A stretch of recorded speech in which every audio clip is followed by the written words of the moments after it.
Este video está realizado únicamente con fines de entretenimiento. Desobedecí una orden directa en las selvas de Vietnam en 1969. Esa decisión debería haberme llevado a un consejo de guerra. Debería haber terminado mi carrera militar antes de que realmente comenzara. Debería haberme matado. En cambio, me salvó la vida 2 veces. Una vez en esa jungla olvidada hace 54 años, y otra vez en las montañas de Oregón en 2023, cuando algo que pensé que era un mito, una alucinación, una historia de guerra que medio me había convencido de haber imaginado, regresó por mí. Me llamo Thomas M. C. Kenna. Tengo 73 años. Serví 2 veces en Vietnam con la 101ª División Aerotransportada. He guardado un secreto durante más de medio siglo, un secreto tan extraño, tan imposible, que solo se lo he contado a 3 personas en toda mi vida. Mi esposa no me creyó. Mi terapeuta pensó que era trastorno de estrés postraumático. Mi nieto, bueno, fue el único que me miró como si tal vez, solo tal vez, no estuviera loco. Esta es la historia de cómo conocí algo que no debería existir. Cómo tomé una decisión que desafió todo instinto de supervivencia y disciplina militar. Y cómo esa decisión creó una deuda que fue saldada 5 décadas después por una criatura con una memoria más larga y leal que la de la mayoría de los humanos que he conocido. Esta es la historia del mono de roca de la provincia de Quang Tri. Y esta es la historia de cómo me salvó la vida. Junio de 1969. Provincia de Quang Tri, Vietnam del Sur. A unos 15 kilómetros al sur de la zona desmilitarizada. Tenía 20 años, 6 meses después de mi primer servicio. Especialista de 4ª clase, fusilero, 2º pelotón, compañía Bravo. Llevábamos 8 días seguidos recorriendo la selva de triple follaje, realizando patrullas de reconocimiento por presuntas rutas de suministro del EVN. El tipo de misión en la que no ves al enemigo hasta que él decide que lo vas a ver, normalmente en forma de emboscada o trampa explosiva. El calor era inhumano. No el calor seco del desierto, sino una manta húmeda y sofocante que lo empapaba todo. El uniforme nunca se secaba. La piel nunca se secaba.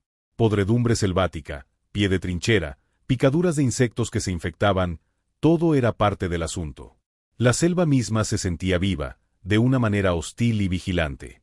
Cada susurro podía ser del viento, un pájaro o un explorador del Vietcong. Cada sombra podía ocultar un agujero de araña o un hoyo de estaca punji. Habíamos perdido a 2 hombres la semana anterior, uno por culpa de una pataleta que rebotaba, otro por disparos de francotiradores. Ya nadie hablaba mucho. Simplemente nos mudábamos, comíamos, dormíamos en turnos de 2 horas y volvíamos a mudarnos. Mi líder de escuadrón era el sargento Dale Hendricks, un veterano de Kentucky con 3 periodos de servicio. Duro como una roca, pero justo. Nos mantuvo con vida gracias a su paranoia y meticulosidad. Nuestro escuadrón estaba formado por 7 hombres.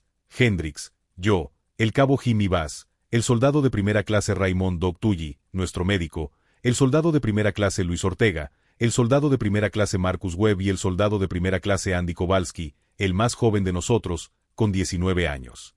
Nos confiamos nuestras vidas el uno al otro. Teníamos que hacerlo. Era ya tarde cuando Hendricks nos pidió que nos detuviéramos cerca del lecho seco de un río. La selva que nos rodeaba era densa de bambú y árboles estrangulados por enredaderas, el tipo de terreno donde no se podía ver a 3 metros en ninguna dirección. Quería establecer un puesto de observación, para ver si podíamos detectar algún movimiento a lo largo de la red de senderos que habíamos estado siguiendo. Nos movimos en silencio, espaciándonos. Ortega tomó la punta. Webb y yo nos posicionamos en el flanco izquierdo. Hendricks, Bass y Kowalski cubrían el derecho. Doc se quedó en el centro con la radio. Fue entonces cuando lo oímos. Un sonido que nunca había oído. No era humano. No era un animal que reconociera. Era una vocalización grave y gutural, algo entre un gruñido y un llamado. Profunda, resonante, resonando entre los árboles. Me puso los pelos de punta. ¿Qué demonios fue eso?, susurró Webb a mi lado. Hendricks levantó el puño. Congelado. Nos quedamos en silencio. Armas listas. Ojos escudriñando la selva. Entonces lo oímos de nuevo. Esta vez más cerca. Y con él, el sonido de algo moviéndose entre la maleza, algo grande. «VC», susurró Bass en el auricular de radio. «Negativo», respondió Hendrix, apenas audible. Demasiado ruidoso. Demasiado descuidado. Entonces el olor nos golpeó. Dios, el olor. Era rancio, almizclado, como perro mojado mezclado con vegetación podrida y algo agrio y primitivo. Eclipsaba incluso la podredumbre y el sudor de la selva a los que nos habíamos acostumbrado. Sargento, susurró Ortega desde la posición de punta. Tengo movimiento. A las 12. 30 metros. Todos nos giramos. Y a través del denso bambú y las enredaderas, lo vi. Al principio pensé que era un hombre. Un hombre corpulento. Luego pensé que podría ser un soldado del EVN camuflado. Entonces entró en un rayo de luz que atravesaba el dosel y me di cuenta de que no era humano en absoluto. Medía fácilmente 2,5 metros. Estaba cubierto de pies a cabeza con un pelo castaño rojizo, enmarañado y enredado con hojas y barro. Sus hombros eran enormes, más anchos que los de cualquier hombre que hubiera visto. Sus brazos eran largos, casi hasta las rodillas. Sus manos eran enormes, con dedos gruesos que terminaban en uñas oscuras y curvas. Pero fue la cara lo que me congeló. No era un gorila. No era un simio de ningún zoológico. Su cara era algo intermedio. Más plana que la de un gorila, con un arco superciliar prominente y ojos hundidos que captaban la luz y la reflejaban con un brillo ámbar. La nariz era ancha y plana. La boca estaba ligeramente abierta, dejando al descubierto unos dientes grandes y amarillentos. Y nos miraba directamente. Jesucristo, suspiró Webb a mi lado. Simio de roca, dijo Hendrix en voz baja.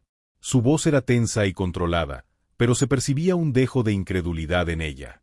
Había oído las historias. Todos los soldados del país las conocían. Los monos de roca o batutut, criaturas reportadas por vietnamitas locales, tribus montañesas e incluso por las fuerzas coloniales francesas décadas antes. Seres simiescos que vivían en las profundidades de la selva y las montañas. La mayoría de los hombres lo descartaban como un mito, una superstición local o gibones mal identificados. Pero este no era un gibón. Alto al fuego, ordenó Hendrix. No ha mostrado agresividad. No atacaremos a menos que... La criatura dio un paso adelante. Luego otro. Se movía con un extraño paso a zancadas, ni bípedo ni cuadrúpedo. Elegante, en cierto modo. Poderoso. Se detuvo a unos 20 metros de nuestra posición. Inclinó la cabeza. Olfateó el aire. Entonces volvió a vocalizar, con ese mismo llamado bajo y resonante. Resonó por la selva, y en algún lugar a lo lejos, juro que oí una respuesta. Hay más de uno, dijo Bass, con su voz apenas por encima de un susurro. Los ojos de la criatura, esos ojos ámbar, se clavaron en los míos. Por un instante, el mundo pareció detenerse. Había inteligencia allí. No astucia animal. Inteligencia. Conciencia. Levantó una mano enorme, no en señal de amenaza, sino casi como ¿reconocimiento? ¿Curiosidad?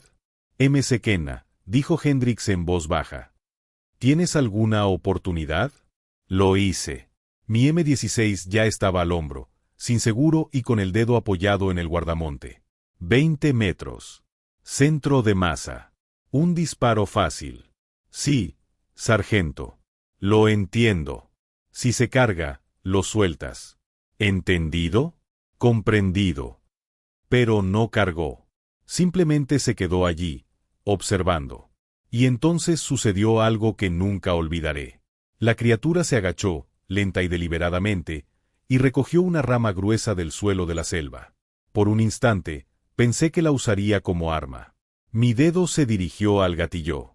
Pero en lugar de eso, partió la rama por la mitad con las manos desnudas, un crujido sin esfuerzo que resonó como un disparo. Luego arrojó las dos mitades a un lado y señaló.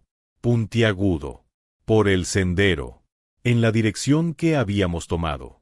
Luego volvió a vocalizar, 3 ladridos cortos y agudos. Urgente. Insistente.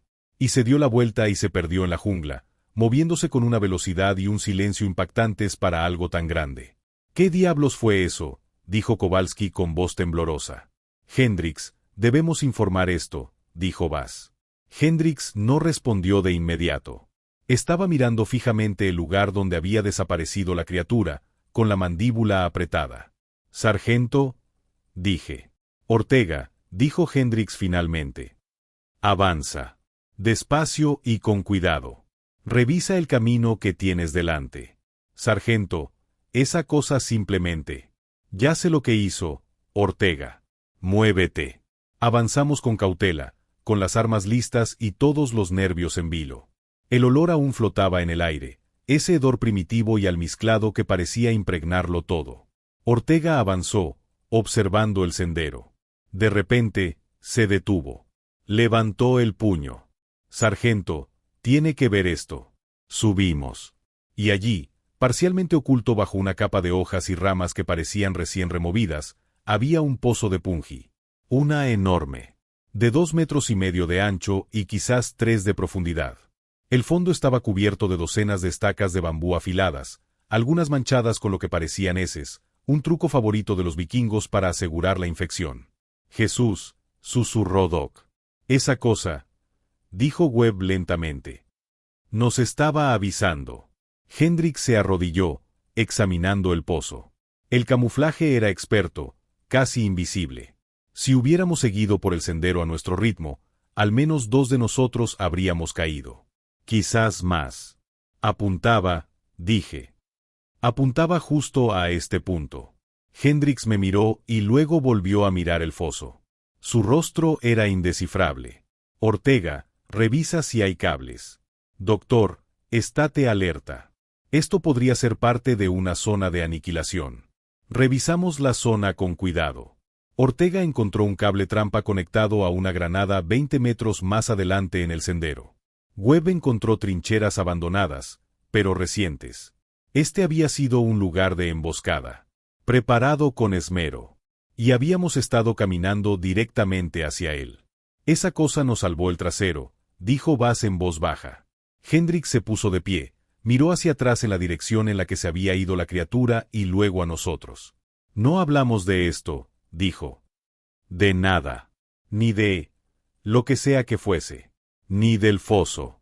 Marcamos este lugar, informamos de las trampas explosivas y nos marchamos». «¿Listo?» «Sargento», dije. «Deberíamos. Es una orden, McKenna». Cerré la boca. Pero por dentro, mi mente estaba acelerada. Esa criatura, esa cosa imposible y mítica, nos había salvado. Nos había visto, nos había reconocido como... ¿Qué? ¿No amenazas?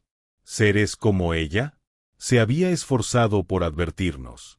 Para evitar que muriéramos. ¿Por qué? Nos quedamos en la zona otras 72 horas, patrullando y mapeando senderos. Nadie mencionó al simio de roca. No oficialmente. Pero en los momentos de tranquilidad, cuando comíamos raciones C o hacíamos guardia, los chicos lo mencionaban en voz baja. ¿Crees que fue real? Tenía que serlo. Todos lo vimos. Quizás era un oso. O un tipo con traje. Un tipo de 2 metros con un disfraz de simio en medio de la jungla vietnamita. Vamos. No participé en esas conversaciones. Solo pensaba en esos ojos. En esa inteligencia. La tercera noche, estuve de guardia con Ortega. Era pasada la medianoche, y la selva bullía con el sonido de los insectos y el fuego de artillería a lo lejos. Estábamos instalados en un pequeño claro, mientras el resto del escuadrón dormía. Fue entonces cuando lo escuché de nuevo. Ese llamado bajo y resonante. Lejano, pero inconfundible. «McKenna», susurró Ortega. «¿Oyes eso?» «Sí». «Ha vuelto».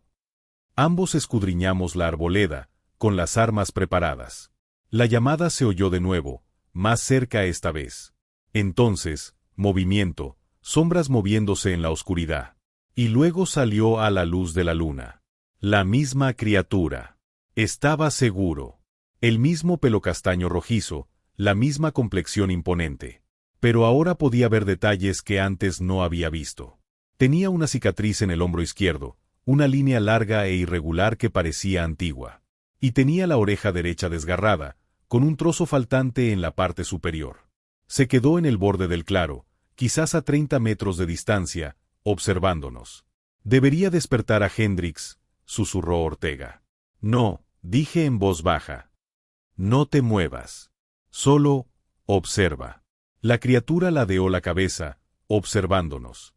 Entonces emitió un sonido diferente, más suave, casi suave.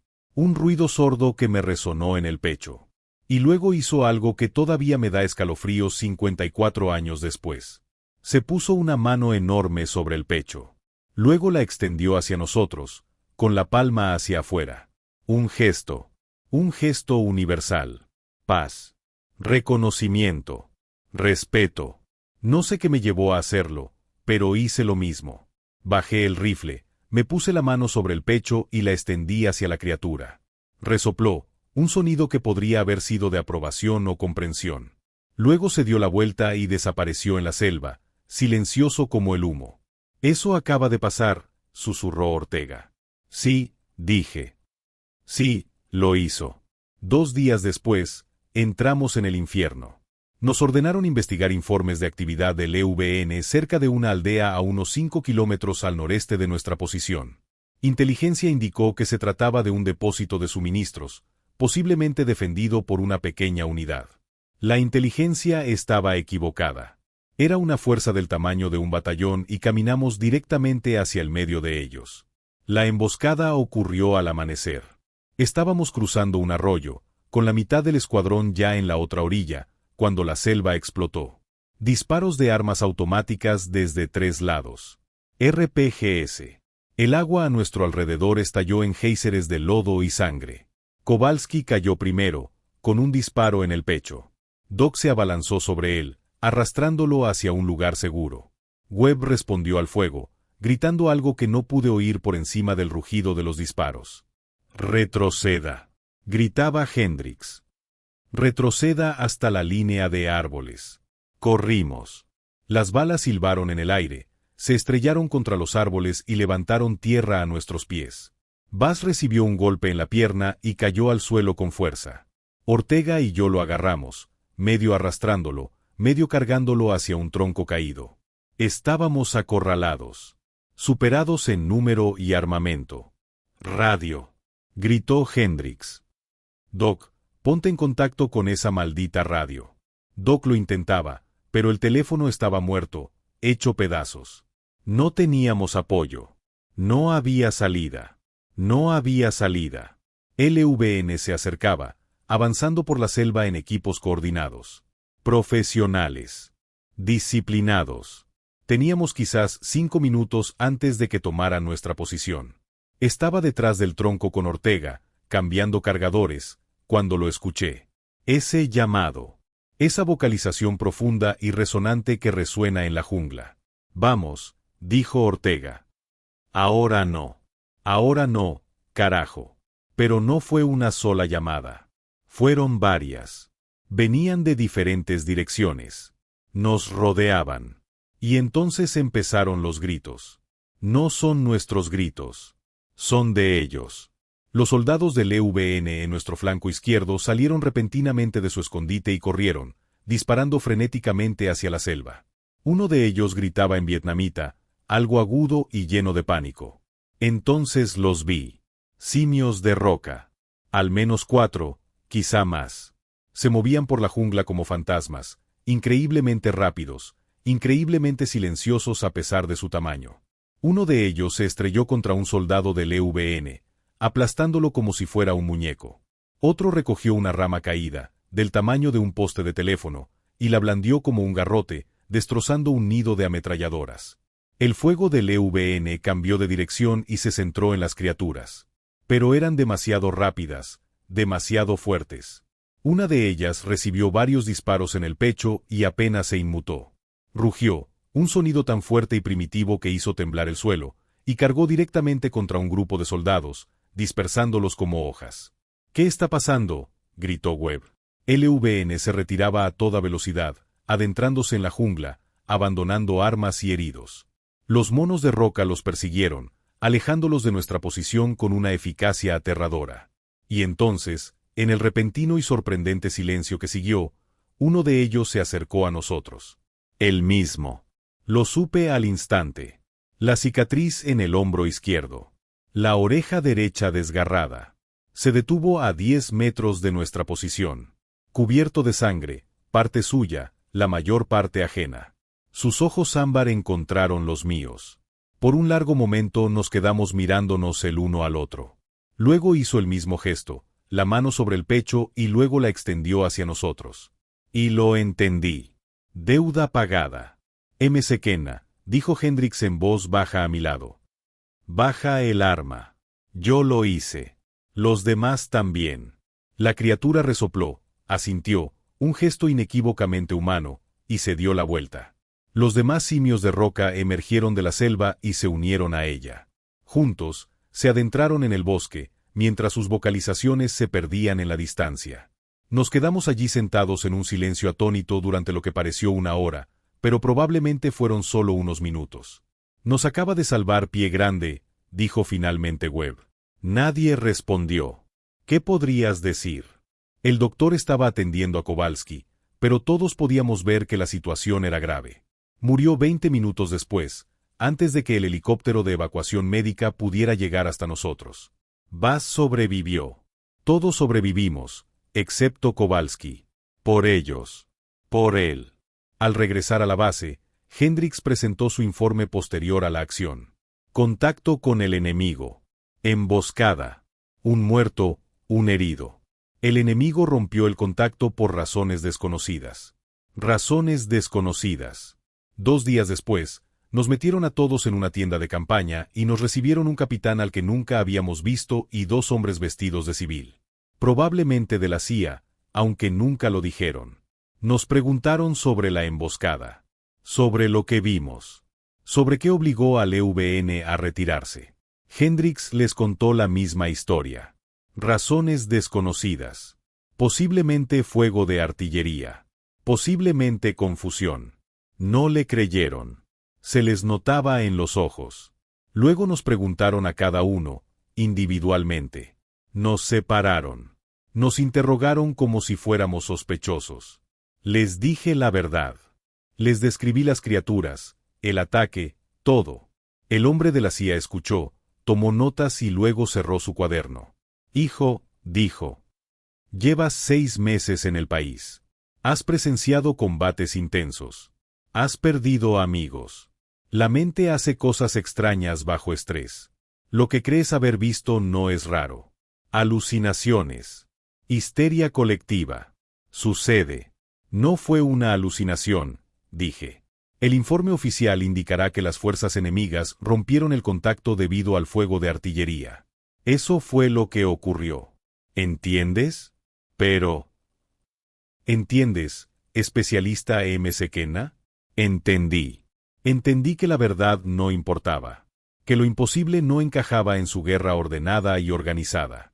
Que algunas cosas eran más fáciles de enterrar que de explicar. Sí, señor, dije. Entiendo.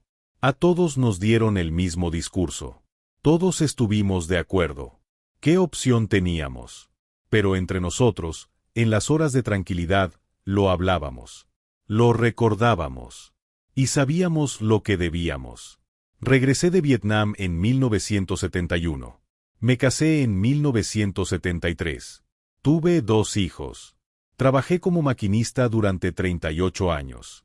Me divorcié en 1994. La guerra había sembrado semillas que tardaron décadas en convertirse en problemas con los que mi esposa no podía vivir. Me volví a casar en 2001 con una mujer que entendía el silencio mejor que mi primera esposa. Me jubilé en 2009. Volví a casar, algo que me encantaba de niño, en la Pensilvania rural, pero que abandoné después de Vietnam. Demasiadas asociaciones. Demasiados recuerdos. Pero la edad te cambia. Suaviza algunas cosas, endurece otras. Para cuando cumplí 70, ya había hecho las paces con el rifle. Cazar ya no se trataba de matar. Se trataba de estar en el bosque. De silencio. De ver cómo el mundo despertaba. Mi nieto, Jaque, me devolvió la ilusión. Tenía 23 años. Acababa de salir de la universidad y trabajaba a distancia como ingeniero de software. Habíamos empezado a hacer viajes de caza anuales juntos, solos, en la naturaleza salvaje de Oregón. Me preguntaba sobre la guerra y yo le contaba las historias que podía contar. las que no le provocarían pesadillas. Nunca le hablé del Roca-P. No hasta después. Octubre de 2023. Llegamos a una cabaña que había alquilado cerca de la cordillera de las Cascadas, a unos 65 kilómetros al este de Eugene. Un paisaje precioso, denso bosque primario, arroyos de montaña, alces y ciervos por todas partes. El tipo de lugar donde puedes pasar días sin ver a nadie. Jaque y yo pasamos los 2 primeros días explorando, instalando cámaras de rastreo y conociendo el terreno. Ni siquiera nos planteamos llevar nada en serio. Nos centramos más en la experiencia, la tranquilidad, la desconexión del mundo. Al tercer día salí sola. Jaque se había torcido el tobillo el día anterior, nada grave, pero suficiente para que se quedara en la cabaña. Le dije que exploraría la cresta al norte, a ver si encontraba alguna señal de alce, y que regresaría a primera hora de la tarde. Era una mañana fresca y clara, de esas en las que el aliento se nubla y la escarcha cruje bajo las botas. Me movía despacio, con cuidado. Años de hábito me hacían callar incluso a mi avanzada edad. Mi rifle, un Remington 700 en calibre 30-06, el mismo modelo que había llevado durante 20 años, colgaba del hombro. No estaba cazando. En realidad, no. Solo estaba caminando, recordando, pensando en Jaque, en lo afortunado que era de tener este tiempo con él. Pensando lo diferente que era este bosque de las selvas de Vietnam, pero en cómo algunas cosas, el silencio, la vigilancia, la sensación de ser muy pequeño en un mundo tan grande, eran exactamente iguales. Había estado caminando durante aproximadamente 2 horas cuando me di cuenta de que me estaban siguiendo. Al principio, era solo una sensación. Ese viejo instinto de la guerra, ese que nunca desaparece. La sensación de que te observan. De ser observado. Me detuve y observé la arboleda. Nada. Solo bosque. Seguí moviéndome, pero ahora estaba alerta. Escuchando. Observando. Entonces lo oí. Un gruñido bajo. Detrás de mí y a la izquierda. Me giré lentamente.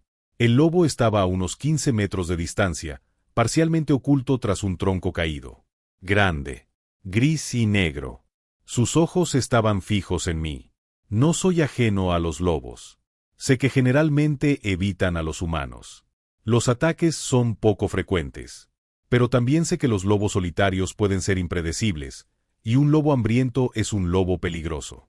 Levanté mi rifle, sin apuntar, solo poniéndolo en posición de preparación. El lobo no se movió. Solo observó. Entonces oí otro gruñido. A mi derecha. 2 lobos. Empecé a retroceder lentamente, sin perder de vista a ambos animales. El corazón me latía con fuerza, pero respiraba con normalidad. Nada de movimientos bruscos. Nada de correr. Entonces oí el tercero. Detrás de mí. Me detuve. Giré lentamente. 5 lobos. No, 6. Me habían rodeado. Este no era un comportamiento normal. Los lobos no cazan humanos. No coordinan emboscadas como esta.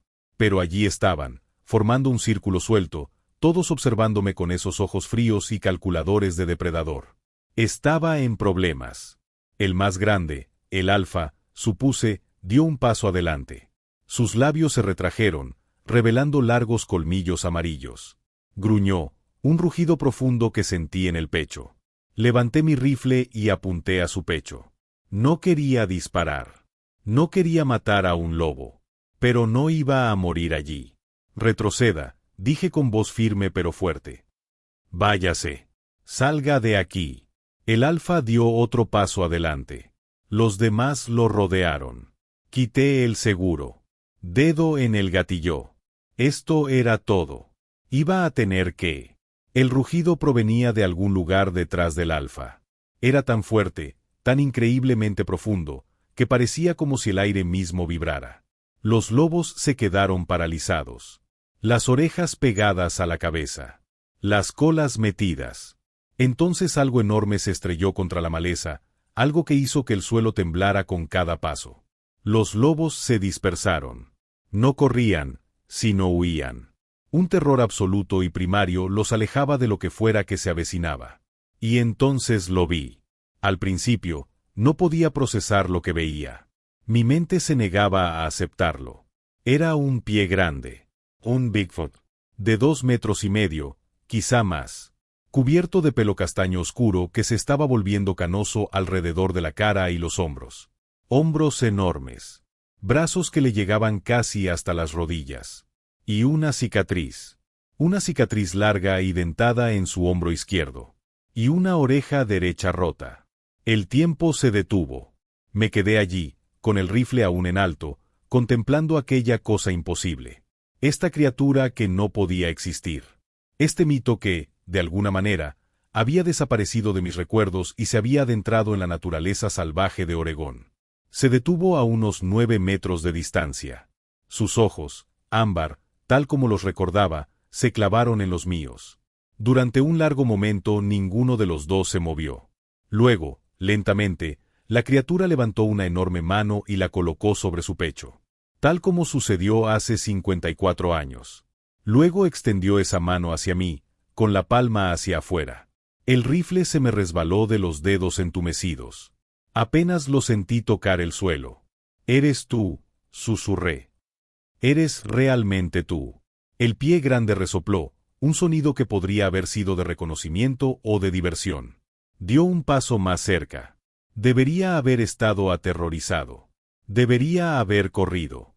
Pero lo único que sentí fue asombro, incredulidad y algo más. Algo que no había sentido en mucho tiempo. Reconocimiento. Conexión. «Me salvaste», dije con voz temblorosa. «En Vietnam. Nos salvaste a todos». Otro bufido. Inclinó la cabeza, estudiándome. Y luego hizo algo que nunca olvidaré. Me señaló. Luego se señaló el pecho. Luego hizo un gesto, juntó las manos y entrelazó los dedos. «Conectado. Vinculado. ¿Te acuerdas?», dije. Las lágrimas corrían por mi rostro, y ni siquiera intenté contenerlas. «Después de todos estos años. ¿Te acuerdas?». La criatura asintió. Un gesto inequívocamente humano. Me recordaba. A lo largo de 54 años, a través de un océano, a lo largo de toda una vida. Me había reconocido. Me había conocido. Y había venido a pagar la deuda. Porque no había disparado. Había disparado, me habían ordenado hacerlo, y había decidido no hacerlo. Lo dejaría vivir. Y se acordó. Nos quedamos allí parados durante lo que pareció una eternidad, pero probablemente fueron solo unos minutos. El pie grande me observaba. Yo lo observaba. Ahora podía ver la edad en su rostro. El pelo canoso. La piel curtida visible alrededor de los ojos y la boca. Era viejo. Quizás tan viejo como yo. Ambos sobrevivimos. Sobrevivimos a la guerra, sobrevivimos a los años, sobrevivimos a quienes nos decían que estábamos locos, que alucinábamos o que nos lo inventábamos. Ambos llevamos este recuerdo. «Gracias», dije finalmente. «Por la selva. Por hoy. Por recordar». Resopló de nuevo, más suave esta vez. Entonces hizo algo que me destrozó. Extendió la mano, lenta y cuidadosamente, y me tocó el hombro. Solo por un instante. Un toque sorprendentemente suave para algo tan poderoso. Y entonces se dio la vuelta y se alejó, con ese mismo paso ágil y elegante que recordaba de Vietnam. En cuestión de segundos, se había fundido en el bosque, silencioso como el humo. Me quedé allí mucho tiempo después de que se fue. Llorando. Riendo. Temblando. Finalmente, tomé mi rifle, revisé el seguro y comencé la larga caminata de regreso a la cabaña. Jaque me esperaba en el porche cuando regresé. Me miró a la cara y se levantó de un salto. «¿Abuelo? ¿Qué pasó? ¿Estás bien?». Me senté pesadamente en los escalones. Lo miré. Y por primera vez en 54 años, le dije toda la verdad. Le hablé de Vietnam, del mono de roca, de la emboscada, de la deuda, y sobre lo que acababa de pasar en el bosque. Él escuchó. No interrumpió. No preguntó. Solo escuchó. Cuando terminé, se quedó en silencio durante un largo rato. «¿Me crees?», pregunté finalmente. Jaque me miró. Realmente me miró. Sí, dijo. Sí, abuelo. Te creo. Bueno. No 30 años. Solo han pasado 2 desde aquel día en Oregón. Escribo esto ahora, a finales de 2025, porque necesito dejarlo. Necesito asegurarme de que alguien lo sepa. Jake lo sabe, pero es solo una persona. Y cuando me vaya, quiero que esta historia sobreviva. Volví a ese bosque 2 veces, con la esperanza de volver a verlo, con la esperanza de conectar un momento más. Nunca lo hice. Quizás fue suficiente. Un encuentro en la juventud, otro en la vejez. Una deuda reconocida, saldada y saldada. Quizás eso es todo lo que obtenemos. Pienso mucho en ello. En lo que significa. En Vietnam, tenía 20 años. Aterrorizado. Cumplía órdenes. Podría haber apretado el gatillo. Se suponía que debía apretarlo. Pero algo me detuvo. Quizás fue la inteligencia en esos ojos. Quizás fue instinto. Quizás fue solo pura suerte. Pero no disparé. Y esa decisión se extendió por 5 décadas. Salvó a mi pelotón. Me salvó a mí, 54 años después, en un bosque al otro lado del mundo. Una opción. Un momento de contención. De compasión, tal vez. O simplemente, reconocer que lo que tenía en la mira no era un enemigo. No era una amenaza. Era solo otro ser vivo intentando sobrevivir. He pensado mucho en eso a lo largo de los años. En las decisiones que tomamos en la guerra. En la vida. Las veces que apretamos el gatillo y las veces que no. Nos enseñan a ver amenazas en todas partes. A reaccionar con violencia. A disparar primero y pensar después. Y a veces, en la guerra, eso es necesario. No fingiré lo contrario. Vi morir a hombres buenos porque dudaron. Pero también vi lo que pasó cuando no dudé en no matar. Cuando elegí dejar algo con vida. Me salvó. Y más que eso, me conectó con algo más grande que yo. Más grande que la guerra. Más grande que el miedo, el odio y la violencia. Me demostró que la memoria, la lealtad y la gratitud no son rasgos exclusivamente humanos. Que la inteligencia y la emoción existen en formas que no comprendemos. Que el mundo es más extraño y maravilloso de lo que nos hacen creer. La criatura que conocí en Vietnam, la que me salvó 2 veces, probablemente ya no esté. Era vieja. Yo era vieja. Tuvimos nuestro momento. Nuestra conexión. Nuestro reconocimiento mutuo a través del vasto abismo de las especies y el tiempo. Me gusta pensar que murió en paz. En lo profundo del bosque, rodeado de los de su especie. Recordado por ellos como yo lo recuerdo. Me gusta pensar que en algún lugar de las cascadas, o en las selvas del sudeste asiático, o en bosques de los que nunca hemos oído hablar, hay otros como él.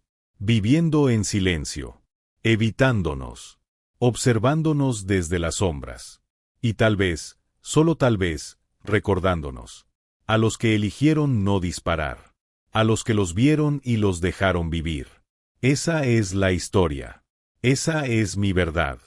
Desobedecí una orden en 1969. Dejé vivir a una criatura que se suponía debía matar. Y aquella criatura se acordó de mí durante 54 años.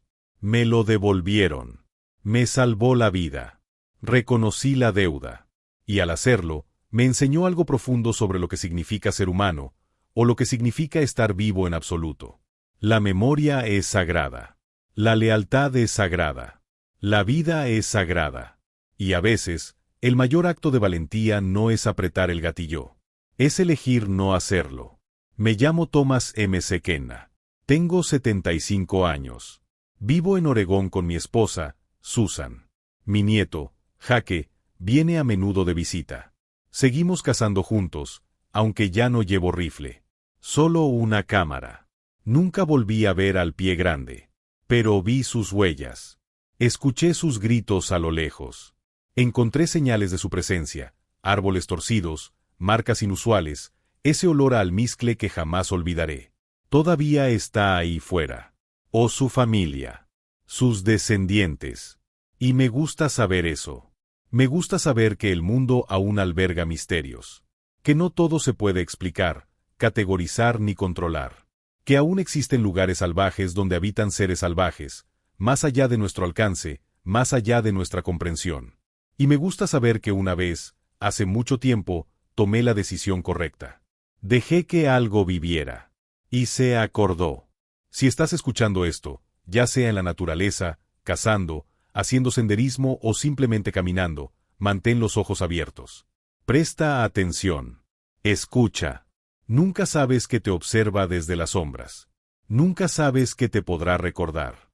Y si alguna vez te ves en la disyuntiva, disparar o no, matar o dejar vivir, tómate un momento. Míralo a los ojos. Fíjate si hay algo que te devuelve la mirada. Porque a veces, aquello que salvas puede ser lo que te salve a ti. 54 años después. O 54 minutos después.